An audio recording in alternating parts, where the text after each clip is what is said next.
Assalamualaikum warahmatullahi wabarakatuh. Selamat datang di program Tanya Jawab Fikih. Tanya Jawab Fikih, menjawab persoalan fikih sehari-hari. Bismillahirrahmanirrahim. Assalamualaikum warahmatullahi wabarakatuh. Pemirsa MTA yang dirahmati Allah, bagaimana kabar Anda semua? Semoga Allah Ta'ala senantiasa melimpahkan berkat dan karunia-Nya kepada pemirsa. Amin Allahumma amin. Selamat datang kembali di program Tanya Jawab Fikih, menjawab pertanyaan fikih sehari-hari bersama saya Arif Abdul Hai.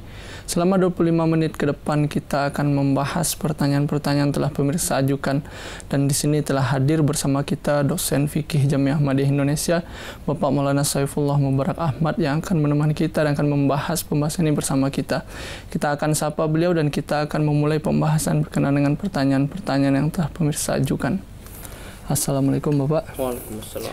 Selamat datang kembali di program ini Pak. Di sini kita akan membahas salah satu bagian yang cukup penting dalam syariat Islam, dalam akidah Islam, dan juga merupakan salah satu sunat dari Hazrat Rasulullah SAW, yaitu pernikahan Pak. Yang mana seorang mukmin itu tentu harus menikah dalam menjalankan syariat-syariat itu. Untuk yang lebih jelasnya, mari kita lihat saja pertanyaan pertama dan kita akan langsung membahasnya Pak. Yang pertama berkenaan dengan pentingnya pernikahan. Bapak, di sini ditanyakan, dapatkah dijelaskan pentingnya pernikahan dalam Islam, Pak? Baik, jazakallah. Bismillahirrahmanirrahim. Jadi berkaitan dengan pernikahan ini, pertama saya akan membahas berkaitan dengan perintah umumnya, karena ada perintah umum, ada perintah khusus. Nah, perintah umumnya di dalam Al-Quran, Allah Subhanahu wa Ta'ala di dalam surah An-Nisa ayat yang kedua dengan bismillah, bahwa Allah Subhanahu wa Ta'ala berfirman, a'udzubillahi minasyaitonirrajim, ya ayyuhan nasu taqu rabbakumul ladzi khalaqakum min nafsin wahidatin wa khalaqa minha zaujaha wa bassa minhuma rijalan katsiran wa nisaa. Ya, jadi dari ayat ini Allah Subhanahu wa Ta'ala menegaskan secara umum, ya ayyuhan nasu, wahai umat manusia. Jadi di sini umum, tidak mukhatibnya di sini, yakni orang yang diajak bicara, yang diperintahkan di sini adalah manusia pada umumnya, bukan umat muslim. Ya, kalau umat muslim atau orang mukmin, ya ayyuhal ladzina amanu biasanya. Nah, ini jadi hak menikah ini, ya, perintah untuk menikah ini adalah perintah umum untuk seluruh manusia pada dasarnya, bukan hanya saja untuk orang yang beriman, bukan saja untuk orang muslim. Nah, kemudian apa tujuannya? Ya ayyuhan nasu taqu rabbakum min nafsin wahidah, ya. Jadi wahai orang-orang yang beriman, wahai umat manusia, yang takutlah kepada Allah Subhanahu wa Ta'ala yang telah menciptakanmu dari nafsin wahidatin, dari nafs yang satu. Nah, berkaitan dengan ayat ini, Hazrat Khalifatul Masih Ar-Rabi rahmatullah alaih menjelaskan bahwa nafsin wahidah ini yang dibahas dalam ayat ini memiliki arti atau memiliki makna yang sangat dalam, yang sangat luas. Namun di dalam hal pernikahan ini beliau rahmatullah alaih menyampaikan bahwa dalam urusan pernikahan, ya, maksud dari ayat ini dalam urusan pernikahan atau dalam kegiatan sehari-hari, pekerjaan, kehidupan sehari-hari. Nah, di dalam pandangan Allah Subhanahu wa Ta'ala, semua manusia, semua golongan kaum memiliki hak yang sama. Artinya semua umat manusia memiliki hak yang sama untuk berpasangan menikah. Nah, ini sudah ada di dalam fitrat manusia itu untuk menikah, ya. Nah, dari ayat ini kita mendapatkan perintah umum bahwa pernikahan itu bukan hanya saja untuk umat muslim kalau kita ingin bertakwa kepada Allah Subhanahu wa Ta'ala, ya. Ini bukan hanya untuk umat muslim saja, tetapi juga untuk umat manusia pada umumnya. Nah, adapun berkaitan dengan definisi pernikahan sendiri di dalam Islam, di dalam fikih Ahmadiyah dijelaskan bahwa pernikahan itu adalah semacam perjanjian atau semacam kesepakatan antara laki-laki dan perempuan ya di dalam masyarakat untuk menjalankan kehidupan bersama sesuai dengan syariat Islam. Kalau kita ini berbicara tentang definisi pernikahan dalam Islam, sesuai dengan syariat Islam, sehingga membolehkannya untuk melakukan hubungan suami istri, untuk hidup bersama, dan kemudian membuat keturunannya atau anak keturunan itu menjadi sah di mata syariat Islam, karena ada rentetannya nanti ya, ada kaitannya dengan waris dan sebagainya. Nah, inilah definisi pernikahan. Yang ingin saya garis bawahi di sini adalah perjanjian atau kesepakatan ya dalam masyarakat, dalam sosial antara perempuan dan laki-laki. Nah, ini yang disampaikan oleh Zadad Khalifatul Masih Ar-Rabi. Nah, kemudian setelah perintah umum tadi, di dalam Islam ada lagi perintah khusus ya. Perintah khusus yang berkaitan dengan pernikahan ini, yakni penekanan-penekanan dari Rasulullah SAW bahwa setiap mukmin itu, setiap orang yang beriman harus menikah. Nah, kita ketahui perintah ini dari hadis ya.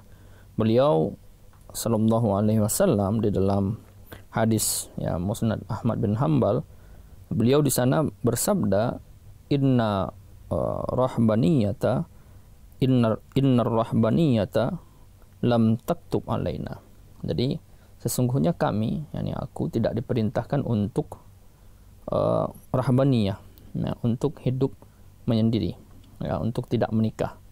Yang pertama. Kemudian yang kedua, di hadis lain, la rahbaniyata fil Islam. Tidak ada rahbaniyah, yakni hidup menyendiri di dalam Islam. Jadi tidak diterima itu di dalam Islam, hidup menyendiri tanpa menikah. Kemudian di tempat lain pernah juga Rasulullah SAW ditanya, ya Huzur, katanya, saya ini beribadah, rajin beribadah, beramal, sedekah dan sebagainya, tetapi saya tidak menikah, tidak mau menikah.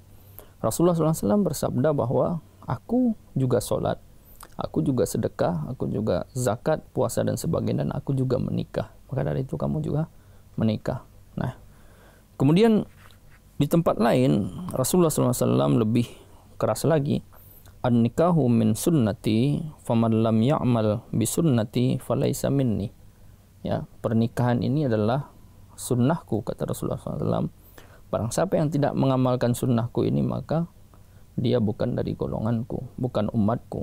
Nah, ini keras sekali Rasulullah SAW berkaitan dengan menikah ini. Sehingga kita mengetahui betapa pentingnya pernikahan di dalam Islam, betapa ditekankannya pernikahan di dalam Islam, sehingga seorang mukmin yang tidak menikah tanpa sebab itu, Rasulullah SAW mengatakan bahwa dia itu bukan dari umat Rasulullah SAW.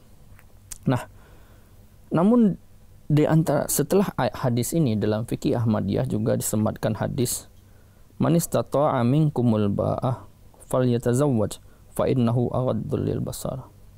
Ya, jadi barang siapa dari antara kalian yang mampu, yang sanggup menikah, maka menikahlah. Karena pernikahan itu adalah satu sarana yang terbaik untuk menundukkan pandangan. Nah, kenapa penting hadis ini? Karena kalau kita gabungkan antara hadis yang sebelumnya bahwa nikah itu adalah sunnahku, barang siapa tidak mengamalkan sunnahku maka dia bukan dari umatku. Nah, siapa yang wajib menikah? Sekarang pertanyaannya, yang diwajibkan menikah, yang kalau dia tidak menikah kemudian dia tidak akan lagi menjadi umat Rasulullah SAW, dianggap tidak menjadi umat Rasulullah SAW, adalah orang-orang yang man istata'a, ya, orang-orang yang mampu. Nah, jadi kalau kita gabungkan dari kedua hadis ini, artinya bahwa orang-orang yang mampu menikah, kalau dia tidak menikah, maka dia bukanlah dianggap sebagai umatnya Rasulullah SAW. Ini hal yang penting yang harus diketahui. Nah, sekarang pertanyaannya, siapa yang mampu, yang dianggap mampu dalam menikah? Nah, mampu ini kan kategorinya banyak. Ya, bukan maksudnya di sini mampu dari segi harta, tetapi mampu dari segi fisik, ya, mampu dari segi akal, pikiran, dan mampu juga secara psikologi. Ya, kadang-kadang ada orang yang sudah lewat usia, ya, sudah tua, kemudian dia tidak menikah. Nah, kita sebagai orang di luar yang melihat hanya dari luar tidak bisa menjudge orang tersebut, wah, kamu ini nggak menikah kan bukan umatnya Rasulullah SAW, si Anu tidak menikah bukan umatnya Rasulullah SAW. Kita tidak bisa menjudge orang seperti itu, karena setiap orang memiliki permasalahan yang berbeda-beda, memiliki keadaan fisik, keadaan kesehatan, keadaan psikis, ya, keadaan mental yang berbeda-beda, sehingga yang membuat dia barangkali tidak bisa atau tidak sanggup untuk menikah. Ada yang orang dari segi fisik dia lemah mungkin, ya, sehingga dia tidak akan bisa memberikan nafkah lahir batin kepada istrinya. Dan kalau dia menikah mungkin dia akan mengibatkan seorang wanita menderita. Ya, nah ini barangkali pertimbangan-pertimbangan orang-orang yang tidak menikah yang barangkali masih bisa termasuk kepada ayat ini man istata'a. Tetapi kalau tidak menikah tanpa sebab karena takut dan sebagainya, nah inilah yang kemudian harus direnungkan oleh setiap muslim, oleh setiap mukmin, bahwa kenapa saya tidak menikah, kenapa saya tidak menyempurnakan salah satu sunnah yang wajib, ya, yang diamalkan oleh Rasulullah SAW sendiri, sehingga kalau tidak diamalkan dengan sengaja tanpa sebab itu mengibatkan saya menjadi orang yang di luar umatnya Rasulullah SAW. Nah ini penekanan-penekanan tadi berkaitan dengan pernikahan yang disampaikan oleh Hazrat Khalifatul Masih Ar-Rabi sesuai dengan Al-Quranul Karim dan sesuai dengan juga hadis Rasulullah SAW. Jadi dapat kita simpulkan bahwasanya pernikahan ini memang merupakan sebuah perintah secara umum kepada seluruh umat manusia. Namun penekanan di dalam Islam bahwasanya Rasulullah sangat gamblang sekali menyampaikan bahwasanya nikah itulah sunatku, dan barang siapa yang tidak menjalankan sunatku, artinya dia kalau tidak menikah berarti bukan dari golongan Rasulullah. Namun hal-hal lain kita pertimbangkan tadi seperti manistato'a tadi ya Pak, seperti yang kemampuan itu. Dan kita juga harus melihat bahwasanya mampu di sini juga bukan hanya mampu dari segi harta, namun di segi lain mungkin mental juga atau psikologi, mana seseorang itu mungkin mampu secara harta tapi belum mampu secara psikologi begitu untuk menanggung apa-apa permasalahan yang akan datang dalam pernikahan, maka orang itu belum wajib juga untuk menikah. Kita lanjut ke pertanyaan selanjutnya Pak. Apakah Islam mengakui pernikahan yang dilakukan bukan dengan cara Islam Pak? Nah, Hazrat Khalifatul Masih Ar-Rabi juga di dalam sebuah tanya jawab, di dalam ketika ditanyakan berkaitan dengan ini, beliau menjelaskan ini dengan ayat yang tadi lagi, yang surah An-Nisa ayat yang kedua tadi, ya ayyuhallazina amanu ya ayyuhan nasu taqu rabbakumul ladzi khalaqakum min nafsin wahidah. Nah, jadi di dalam ayat ini kata beliau bahwa perintahnya bukan untuk muslim, ya, bukan untuk mukmin, perintahnya perintah umum.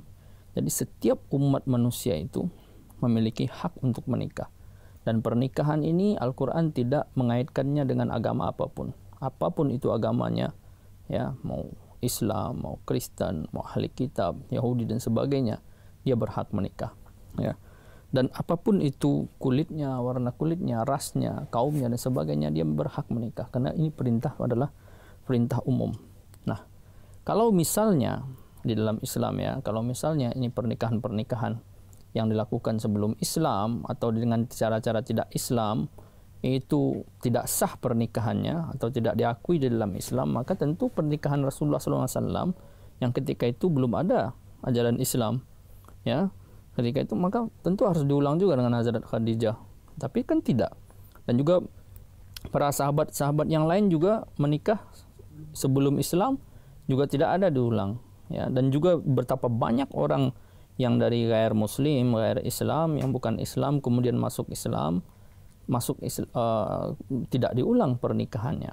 Nah, ini yang harus dipahami bahwa pernikahan, ya, itu adalah perjanjian di dalam masyarakat.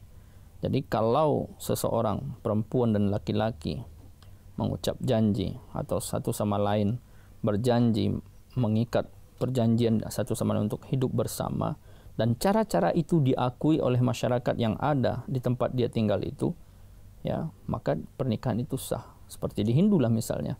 Di Hindu kan mengiringi api sebanyak 7 kali. Ya, diikatkan dengan selendang antara laki-laki dan perempuan kemudian mengiringi api. Nah, itu cara-cara mereka dan itu diakui oleh masyarakat sehingga mensahkan pernikahan yang semacam itu. Nah, kalau sudah seperti itu tidak perlu lagi diulang begitu.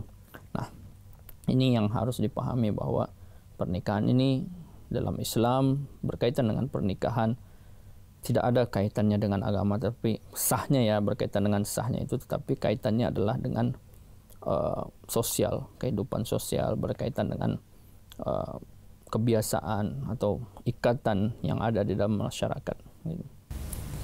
Saya rasa cukup jelas berkenaan dengan pertanyaan kedua. Kita ke pertanyaan selanjutnya, Pak. Apakah pernikahan yang dilakukan hanya melalui registrasi di pemerintahan dapat dikatakan sah dalam Islam, Pak? Ya, ini juga senada dengan pertanyaan yang sebelumnya ya, bahwa ya pernikahan tidak dilakukan dengan cara-cara Islam ya, seperti misalnya tidak ada khutbah nikah, tidak ada ijab kabul dan sebagainya. Nah, ini kebanyakan di negara-negara yang notabene-nya bukan tidak ada agama Islam atau tidak ada departemen agama misalnya, atau di negara-negara barat misalnya. Nah, di situ kan orang di India juga negara-negara sekuler ya, mereka menikah pergi ke court marriage, kemudian mendaftarkan pernikahan ya, di situ sudah dianggap sebagai suami istri. Nah, berkaitan dengan ini di dalam salah satu tanya jawabnya Hazrat Khalifatul Masih Rabi' juga menjelaskan bahwa Islam, kembali lagi bahwa Islam tidak mengaitkan sahnya suatu pernikahan itu dengan suatu ritual keagamaan tertentu. Ya, tidak. Ini berkaitan dengan sah tidak sah ya kalau kita berbicara itu. Nah, tidak ada kaitannya dengan ritual suatu agama tertentu. Nah, pernikahan yang semacam ini yang ada perjanjian tanda tangan dan sebagainya di court marriage ya, itu sah menurut Islam. Ya. Asalkan tapi Islam kemudian ada persyaratan-persyaratan lain ya kan, yang membuat suatu pernikahan sah, itu nanti kita bahas di dalam kesempatan lain. Tetapi kalau perempuan yang menurut Islam kan harus ada walinya, harus ada persetujuan walinya. Nah, ini di dalam Islam yang sangat ditekankan, karena kalau pernikahan itu dilakukan dengan cara-cara yang ada ya, sesuai dengan masyarakat, asalkan tidak istilahnya mencuri atau mengambil paksa anak orang ya, persetujuan terutama perempuan ya dalam Islam, maka pernikahan itu sah. Nah, akan tetapi kita di dalam jemaat ini, kalau misalnya kehidupan di barat lah atau di negara-negara sekuler lah, pernikahan di court marriage ini, maka kita hendaknya tetap melakukan pernikahan secara Islam demi untuk mengambil berkah. Ya, jadi kita lakukan setelah pernikahan diregistrasi itu, kita lakukan lagi pernikahan secara Islam dengan doa, dengan khutbah nikahnya, karena ini sunnah dari Rasulullah SAW untuk mengambil berkat. Nah, di kita juga biasa seperti itu. Kalau sekiranya pernikahan yang dilakukan tidak, menurut kita tidak berberkat ya, atau masih jauh dari ajaran Islam, barangkali di negara-negara yang katakanlah sekuler begitu ya, jadi pernikahan-pernikahan yang dilakukan itu sah, tetapi kita hendak juga melakukan pernikahan secara Islam ya, untuk mengambil berkat.